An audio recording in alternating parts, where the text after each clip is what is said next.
I'm meteorologist Jeff Edmonds, and here is that late afternoon update with Isaias. Now, the good news is with this storm system, it has gotten a little bit weaker. Isaias, no longer a hurricane at the moment. It is now a tropical storm as of the 5 p.m. Saturday update from the National Hurricane Center.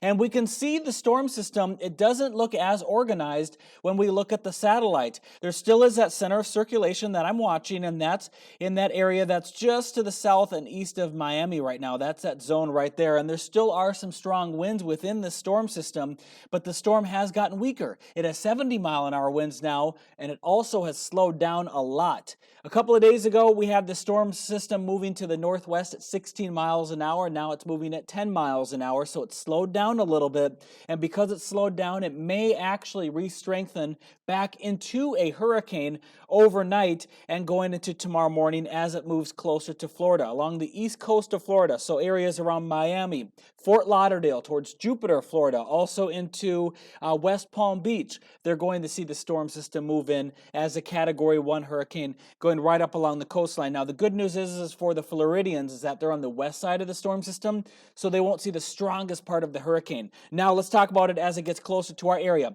It weakens again back to a tropical storm, so throughout the day on Monday, it's still weak. Into Tuesday morning, the storm system makes landfall close again to areas around South Carolina and into North Carolina. So that's what we're looking at right there. Now, as it advances into our area, we'll see the storm system likely stay as a tropical storm and continue to weaken because it'll be over land. So this is Tuesday in the afternoon, and that storm system bringing winds around 50 miles an hour possibly to Hampton Roads, especially near the water and along the coastline. That's where we'll see the strongest winds from the storm system. It'll continue advancing to the north and moving eventually into Delaware, Maryland, and fading away. So the long term of this thing is not looking super scary, and also for our area, I'm not super scared about what it'll bring. It will bring us an impact of tropical-like weather, though, on Tuesday. So what are some things that we may see from the storm system?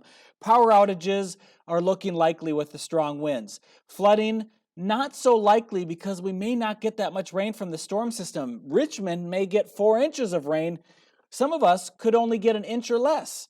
Tidal flooding, not a big issue for the usual spots. So for areas in Norfolk, from the Chesapeake Bay, any of that type of tidal flooding isn't looking very likely. However, for the sound side, southern Virginia Beach, there could be some temporary flooding as that wind pushes that water to the north. Tornado risk is also a bit elevated too because we're going to be on the east side of the center of the storm system. How much rain are we talking about? Well, rainfall totals from this model here, this is the European model, has the majority of the rain in central Virginia.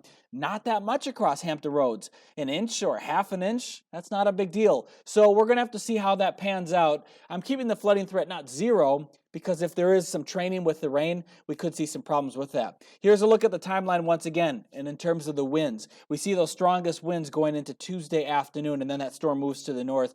By the way, there's more rain on the way later on into the upcoming week, so we'll have better chances for rain actually Wednesday, Thursday, and Friday, sometimes in a way than we have from Isaias. Wind speeds, let's take a look at this. Tuesday morning, we have those winds that are starting to pick up across the Outer Banks. As we go into the afternoon, we start to see some of those strongest winds across Virginia Beach. Now, at this point, the center of circulation will likely be in this zone here. That's what the model is suggesting. Both models, the GFS and the European, are starting to come into an agreement. So that's a good thing. We're at least kind of figuring out where that center of circulation could be. The winds stay strong across the eastern shore going into the evening, but for the rest of us by the evening, the storm is moving out and it's shutting down and it'll be over. So it won't be a long-lived event. We have a few scattered showers and storms moving into the area for tonight, but as we look at the big picture though, once again, across the area, let me zoom this all the way out and we go down to the south. That's where we have the storm system that's moving into Florida for tonight. So that's where we are right now with our weather. Things are looking better as Isaias is looking like a weaker storm coming into the area. Hopefully that continues to be the trend. Stay tuned for updates. I'll have a newscast coming up at 6 o'clock, 10 o'clock, and 11 o'clock. There's more information always on our website at wavy.com.